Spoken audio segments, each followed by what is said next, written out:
buenas tardes, hermanos, hermanas.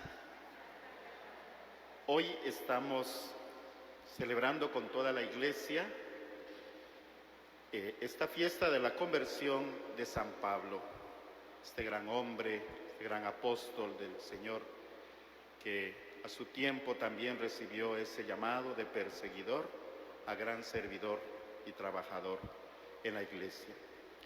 Hoy vamos a continuar con estas reflexiones en torno a Juanito Bosco.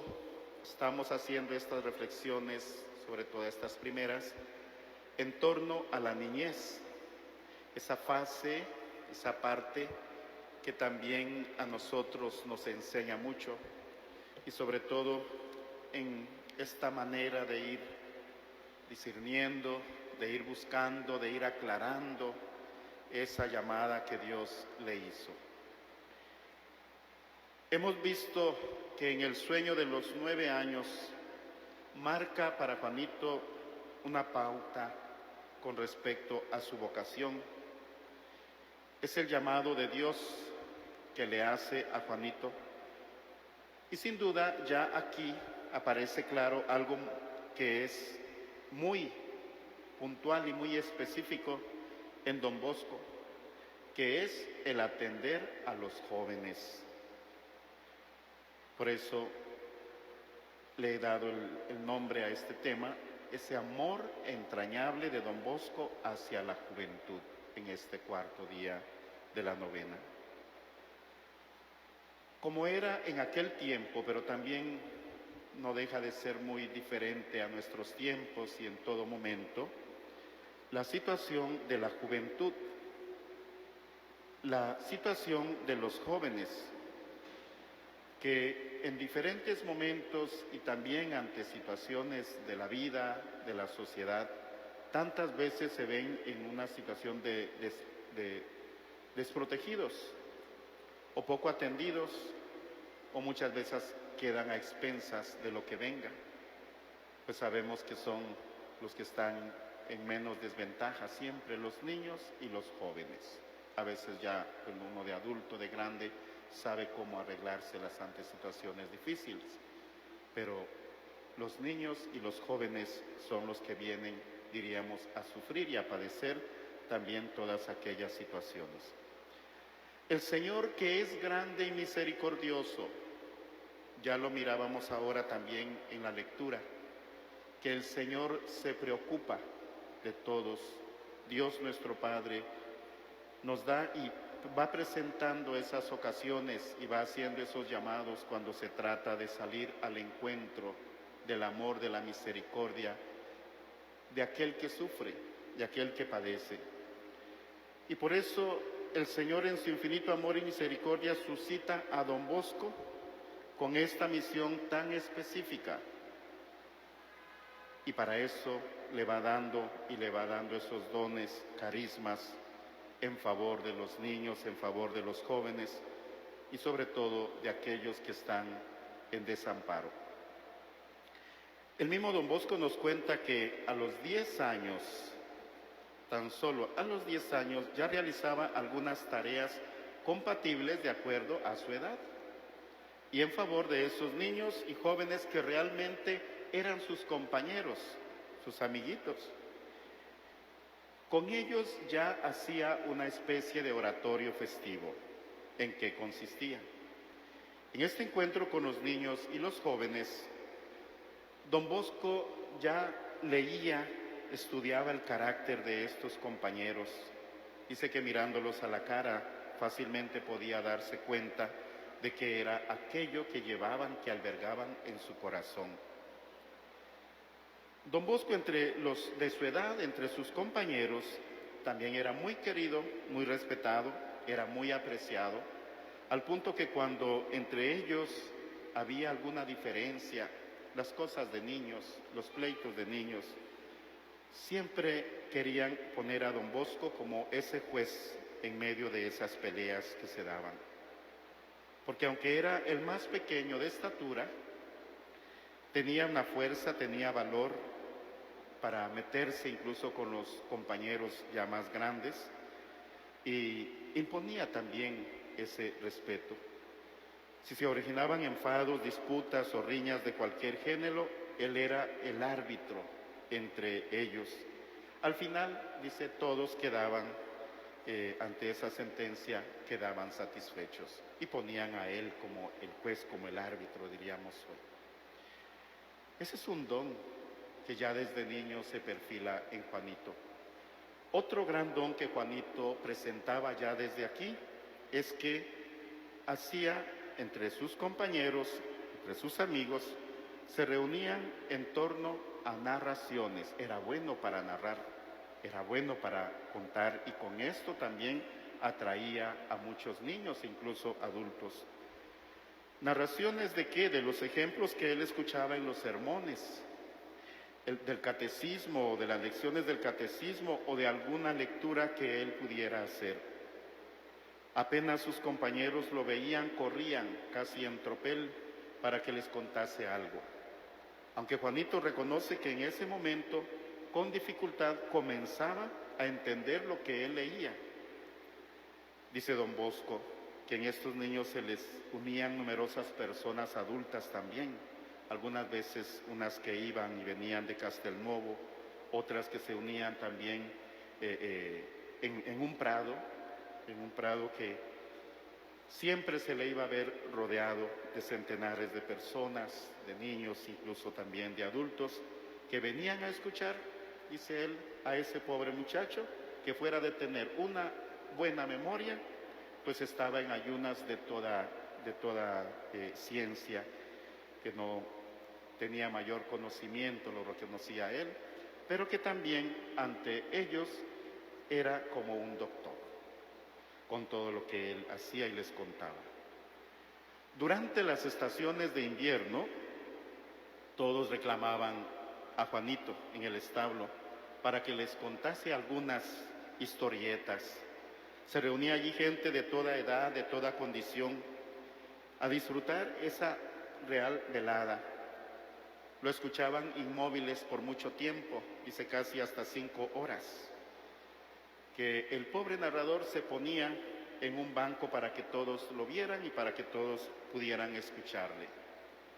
Los participantes decían que venían a escuchar un sermón, y antes y después de las narraciones, eso sí, todos hacían la señal de la cruz y rezaban el Padre Nuestro y un Ave María. Durante la primavera, especialmente los días festivos, se juntaba el vecindario y algunos forasteros más. Dice, entonces el asunto adquiría un aspecto mucho más serio. Entretenía a todos con algunos juegos que él mismo, don Bosco, aprendía y preparaba.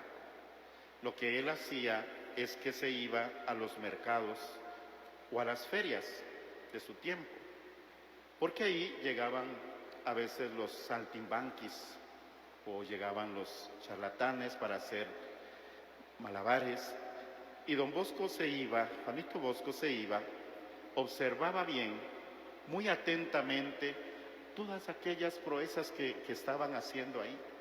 Luego regresaba a su casa y comenzaba a ejercitarse. Y lo hacía, él mismo dice, no sin antes haberse dado unos cuantos golpes, unas cuantas caídas, unos cuantos revolcones, pero al final hasta que lo aprendía y lo ensayaba. A sus 11 años ya hacía juegos de manos, realizaba salto mortal, la golondrina, caminaba entre las manos, saltaba, bailaba sobre la cuerda como un titiritero de profesión, por lo que aquello se convertía realmente en una fiesta, algo que llamaba la atención, y por eso lo buscaban.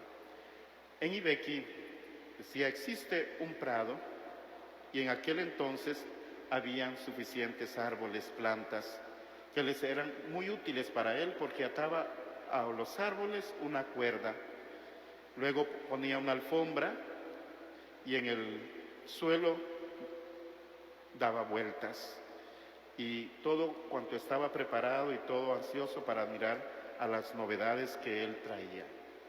Atraía fácilmente a estas personas, no sin antes comenzar y rezar una parte del rosario. comenzar con las oraciones. O también así habían cantos religiosos. Acabado todo esto, subía a una silla y hacía una plática. O mejor dicho, era repetir lo que él en la mañana había ido a escuchar en el sermón y luego se lo transmitía a todos aquellos niños, compañeros suyos, o también aquellos adultos que también él atraía. O también algún hecho que hubiese leído o escuchado de algún libro. Terminada la plática, se hacía una breve oración y enseguida comenzaban las diversiones. En aquel instante, aquel orador se transformaba, se convertía totalmente en un malabarista de profesión. Hacer la golondrina, ejecutar el salto mortal, caminar en las manos en el suelo, después calzar unas alforjas, tragar monedas, irlas a recoger en la nariz de uno u de otro, multiplicar bolas, huevos, transformar el agua en vino, matar y desplazar a un pollo para luego hacerlo resucitar, cantar o bailar y andar sobre la cuerda como si anduviera sobre un sendero.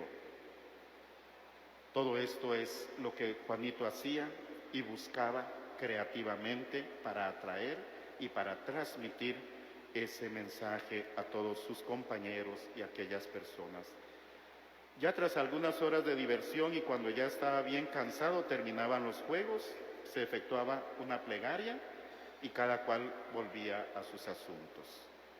Quedaban excluidos, por supuesto, de todos estos momentos aquellos que hubieran dicho malas palabras o aquellos que no querían de verdad participar de esas oraciones o aquellos que hubiesen blasfemado, como decía él. Para todo esto, don Bosco se las ingeniaba de muchas maneras para obtener también su dinerito, para comprar las cosas que él necesitaba. Porque cualquier monedita que le daban, él la ahorraba, la guardaba. Y asimismo también su mamá, que le dejaba y participaba de eso, viéndole muchas veces le facilitaba esas cosas que él necesitaba. Su mamá, él decía, su madre estaba de acuerdo, le quería mucho y también Juanito tenía una confianza ilimitada en ella y sin su permiso no hubiera podido mover un pie. Ella sabía todo y le dejaba hacer. Y cuanto le hacía falta alguna cosa, se la proporcionaba con gusto. Así también los compañeros o las personas que llegaban, los espectadores, con tal de participar de aquel encuentro, de ese ya oratorio festivo, le colaboraban y le ayudaban para pasar bien aquellos momentos. Esta faceta de don Bosco es de su niñez, es de ese momento que uno dice después de haber sido llamado Juanito Bosco en ese sueño. Aquí podemos ver esa respuesta casi de inmediato y sobre todo esa disposición ya a estar, a dar, a compartir su vida con esos niños y con todos estos jóvenes. Hoy estamos celebrando y recordamos también ese llamado que Dios hace a San Pablo en su momento. Y escuchábamos aquí cómo Dios invita y llama y transforma y cambia y va dando todas las posibilidades para poder cumplir esa misión. Se trata también de ir descubriendo, y Juanito lo va haciendo a lo largo de su vida, ya desde aquí, desde su niñez, podríamos decir, muy a temprana edad, él ya está dando una respuesta con los recursos, con los medios que tiene a su disposición, sin complicarse mucho la vida. Con lo que está ahí cerca, vemos cómo él da esas respuestas ante Dios y también ante esos niños, ante esos jóvenes. Y de esta manera también se va perfilando esa vocación de don Bosco, se va perfilando también ese llamado que Dios le ha hecho. Y por tanto, queridos hermanos y hermanas, esto nos hace reflexionar a todos nosotros que en todos los tiempos, en el tiempo de San Pablo, Dios le llamó y le convirtió y lo transformó, al punto que después San Pablo se vuelve en ese apóstol infatigable de la iglesia, es un pilar de la evangelización, es un pilar para llevar a todas partes esa buena nueva. En tiempos de Juanito Bosco ya hemos escuchado cómo después de ese sueño Juanito empieza a buscar, a descubrir, a estudiar qué es lo que Dios quiere de él. Y también ya desde niño comienza a actuar y a trabajar de esa manera. Pues también hoy Dios sigue llamando y Dios nos sigue convocando a todos. Pidámosle que en esta novena nos dé por gracia que podamos nosotros primero sentirnos llamados y que seamos creativos y que siempre nos comprometamos a hacer el bien, de tener ese celo como el de San Pablo, ese celo como el de Juanito, de trabajar por el bien de las almas y por la salvación nuestra. Que así sea.